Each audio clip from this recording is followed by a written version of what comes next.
Olá, pessoal, sejam muito bem-vindos ao nosso canal Dia de Matemática mais uma vez. E o nosso vídeo de hoje é uma continuação, né? No caso é a aula 2 do curso de Matemática Básica. Lembro para vocês que na aula número 1 nós definimos ali de maneira informal, né, o conceito que nós temos de função com algumas aplicações do nosso cotidiano. Depois definimos esse objeto matemático de maneira formal, vimos aí alguns exemplos de quando uma relação é, quando não é função, definimos o conjunto imagem e no final teve ali algumas dicas, né, para o professor de matemática que eu particularmente julgo ser importante e utilizo sempre nas minhas aulas. Espero que o primeiro vídeo tenha assim ajudado, auxiliado aí na formação de vocês e que esse segundo vídeo tenha um propósito, tá bom? Então, boa aula, pessoal, e vamos nessa.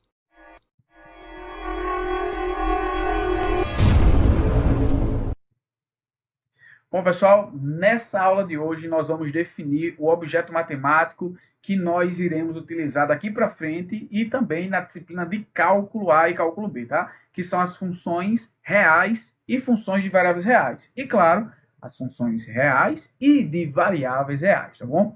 Então, vamos aqui, sem muita demora, definir esse objeto. Olha só, temos aí o seguinte, pessoal.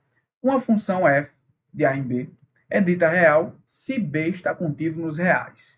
Em outras palavras, pessoal, o conjunto B não é o contradomínio? Se o contradomínio é um subconjunto dos reais, então quer dizer que a saída dessa função, tá? O valor retornado para essa função, vamos lembrar, função como uma maquinazinha, entra o valor do domínio, sai o valor do contradomínio. Se esse valor que sai é sempre um número real, essa função é chamada de função real, tá bom? Dizemos ainda, olha só, dizemos ainda que f tem variável real se o conjunto A é um subconjunto do conjunto dos números reais.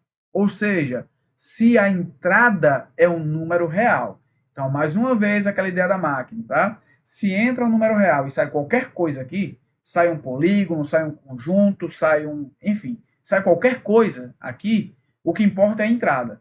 Se a entrada foi um número real, tá? Independentemente da saída, essa função vai ser chamada função de variável real. E é claro que nós podemos juntar as duas coisas. Então, se nessa máquina aí, nessa função, entra obrigatoriamente um número real e sai obrigatoriamente um número real, essa é real e de variável real, que de fato será a função mais estudada e mais por nós, tá? Função afim é uma função real, de variável real. Função quadrática também, função modular também, exponencial, logarítmica, enfim. As funções que nós vamos estudar, elas são funções reais e de variáveis reais. Então vamos aqui para exemplos, né? Para que nós possamos entender. E para não ficar na frente, vou aqui retirar rapidinho, já já eu volto. Temos aí, ó, a função f que pega um número inteiro e leva no número racional, né? Vamos lembrar que vocês viram esses conjuntos aí em matemática fundamental. Então temos aqui, ó, considere que a lei de formação que associa os elementos dos inteiros com os racionais é dada por 2n mais 1 sobre 4. Ou seja, ele pega um número inteiro, multiplica por 2 e soma com 1 quarto. Esse número, evidentemente, obrigatoriamente, está dentro do conjunto dos números racionais. Mas vejam, se a minha entrada e a minha saída é um número racional, evidentemente a entrada é um número real e a saída obrigatoriamente também é um número real. Portanto, nós temos uma função real e de variável real nessa situação. Tá bom? Vamos lá para o exemplo 2.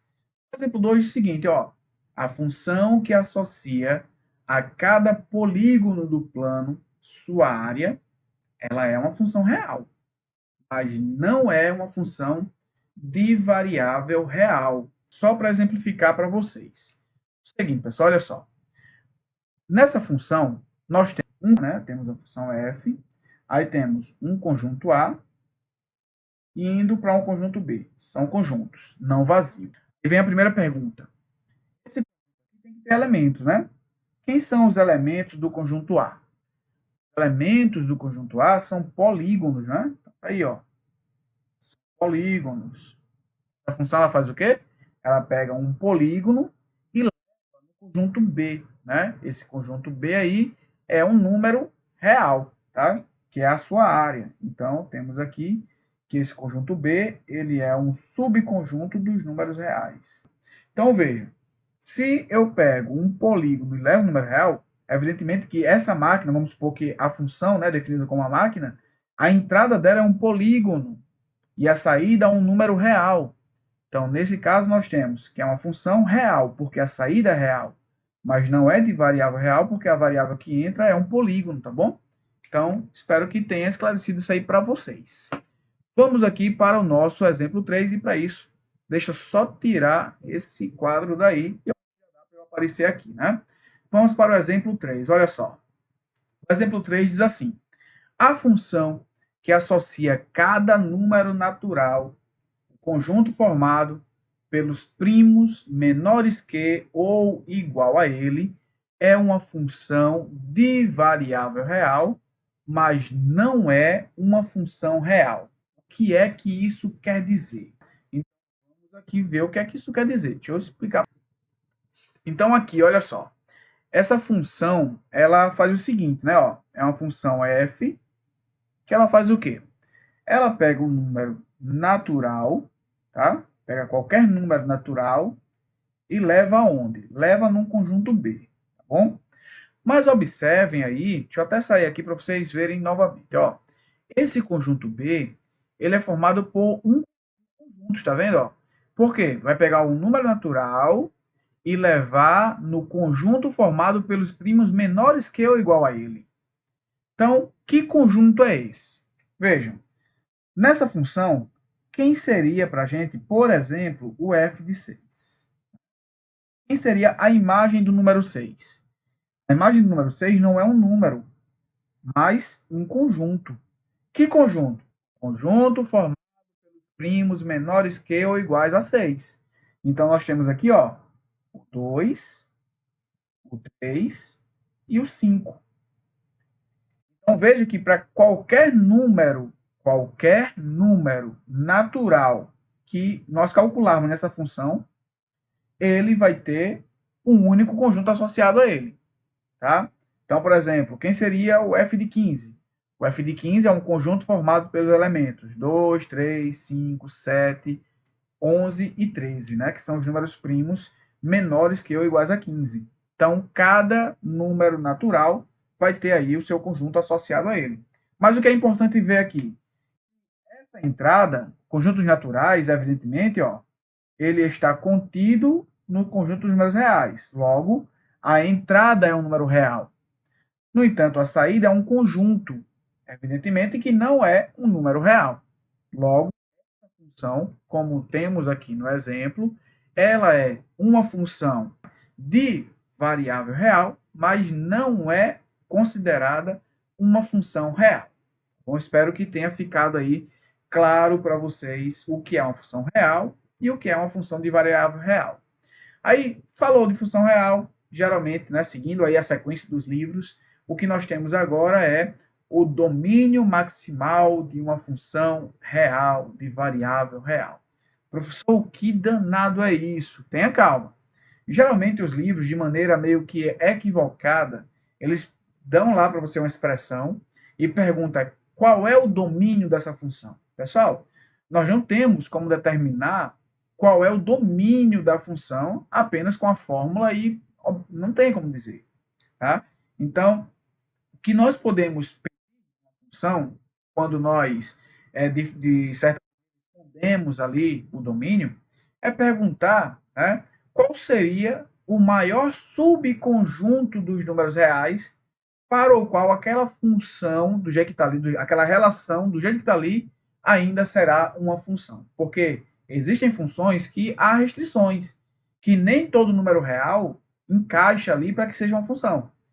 Melhor, vamos para a definição, exemplo, para que vocês entendam. Olha só.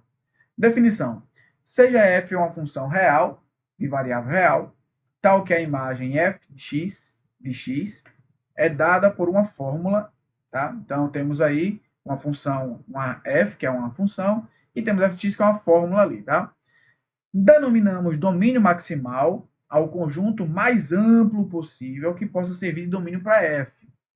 Aí vamos aqui, como eu falei para vocês, para um exemplo. Então, deixa eu sair aqui para não ficar na frente do exemplo. Olha só. Exemplo. Qual é... Deixa eu até voltar aqui. Deixa eu voltar a gavetinha. O exemplo está aqui. Qual é o maior subconjunto A contido nos reais, tal que a fórmula f de x igual a 1 sobre x define uma função f de A nos reais? Então, veja. Nós temos aí que o contradomínio da função é o conjunto dos números reais. Tá? Nós sabemos que o domínio da função é o conjunto A, que é um subconjunto dos reais. Eu poderia pegar infinitos conjuntos para o qual isso faz sentido, essa função, essa relação continua sendo função. No entanto, ele quer o mais amplo possível, o maior possível. Então, como é que eu geralmente trabalho esse tipo de questão? Né? Para trabalhar esse tipo de questão, geralmente eu considero que o domínio é formado por todos os números reais. Mas aí depois eu vou observar se há alguma restrição aritmética, ou seja, se há algum número real para o qual aquela função, aquela formulazinha dada ali, ela não vai ter correspondente nos números reais. Como assim? Deixa eu trazer para vocês aqui a resposta. Né? Olha aí. Observe que o único x nos reais para o qual a função f não está definida é o x igual a zero. Para qualquer outro número x que nós colocarmos aí, tá? O que é que isso quer dizer? Isso quer dizer o seguinte, qualquer número que nós colocarmos aí, 1 sobre x vai estar dentro dos reais. Só não vai fazer sentido se o x for zero. Por quê? Porque se o x for zero, vai ficar 1 sobre zero, que é uma indeterminação. Deixa eu colocar aqui mais alguns exemplos para a gente brincar com isso aí, só para que vocês entendam um pouquinho melhor. Então, vamos considerar o seguinte, ó. Considere agora uma função g de A para os reais, e vamos considerar que essa função ela seja de fato uma função real de variável real. Ela é dada pela seguinte lei de formação, ó. Ela pega um x no conjunto A, lembrar que esse A está contido nos reais, né, já que é uma função real de variável real, então ela pega um x em A e leva, por exemplo, em raiz quadrada de x. Bom? Então, qual é o domínio maximal dessa função? Aí nós temos que observar algumas coisas, né? Algumas coisinhas aí. Por exemplo, primeira coisa, esse conjunto A pode ser infinitos conjuntos, porém o maximal vai ser apenas um. Então, como eu falei para vocês, eu considero que o conjunto A é o próprio conjunto dos números reais. Mas aí eu observo que se no lugar do x um número negativo, por exemplo, ó, quando nós formos procurar calcular aqui quem é, por exemplo, o g de menos 1. Tá? O g de menos 1 será dado por raiz quadrada de menos 1. E raiz quadrada de menos 1 nós sabemos que é a unidade imaginária, né, lá dos números complexos. E é evidentemente que essa unidade imaginária, temos um complexo puro aí, então esse número ele não pertence aos números reais. E daí você observa, o meu contradomínio é o conjunto dos reais. Então, todas as vezes que eu pegar o g de alguém, esse alguém tem que ser levado no número real. Mas quando eu pego o g, ele me levou em alguém que não está nos reais. Então, quer dizer que o menos 1 me traria problemas aqui, porque faria com que a relação deixasse de ser função. Se eu colocar, para ficar mais claro para vocês, se o menos 1 fizesse parte de A, não seria uma função. Por quê? Porque o menos 1 não teria com quem se relacionar no conjunto dos reais, que é o conjunto contradomínio. Então, eu vou observar se tem mais alguém. E daí eu observo que, vamos lembrar, né, lá da aritmética, ó, nós temos uma raiz, onde o índice dessa raiz é um número par. Então, se nós temos uma raiz com índice par, o nosso radicando, né, que é esse número aqui, ó, esse radicando, ele tem que, por obrigação, ser maior do que ou igual a zero. Ele não pode ser um número menor do que zero, porque aí levaria no número complexo. Então, se eu quero que leve no número real e o índice é par, o radicando tem que ser necessariamente não negativo, ou seja, maior do que zero ou igual a zero. Pronto, já está feito aí, então, né? Então, números que me trazem problemas são os números negativos, nós podemos, então, o seguinte, ó, domínio maximal da função f vai ser dado por quem? Vai ser dado por, aí nós podemos escrever assim, ó, por todos os x pertencente ao conjunto dos números reais, de tal forma que o x seja maior do que ou igual a zero. Então, tá aí uma maneira de representar esse domínio. Lembrar que como o domínio é um conjunto, né, um subconjunto dos números reais, então é um intervalo. Então, nós podemos também dizer que esse domínio, ó, podemos representar esse domínio de outra maneira. Nós podemos, por exemplo, representar esse domínio na reta. Ó. Põe a reta aqui, tá bom? E daí nós marcamos aqui o zero, tá? Aqui o zero. Então, quem faz parte do domínio aqui, nós temos evidentemente a reta real. Faz parte do domínio os números que são iguais. Então, colocamos uma bolinha aqui fechada no zero. Marcamos aqui, né, preenchemos a parte direita do zero. Isso nós estamos dizendo que faz parte do domínio aí e todos os números que são maiores do que ele, tá? Então temos aí o domínio maximal. É claro que nós podemos aí continuar fazendo vários exemplos, existem muitas fórmulas que há restrições aí. No entanto, vou deixar para vocês como exercício, né? Lembrar para vocês que nós temos, tá bom? Lá na nossa, aqui na descrição do vídeo e na nossa turma do GSA, nós temos já uma listinha de exercício, né, tratando aí de função maximal, tratando aí, desculpa, de função real, de variável real e de domínio maximal de uma função.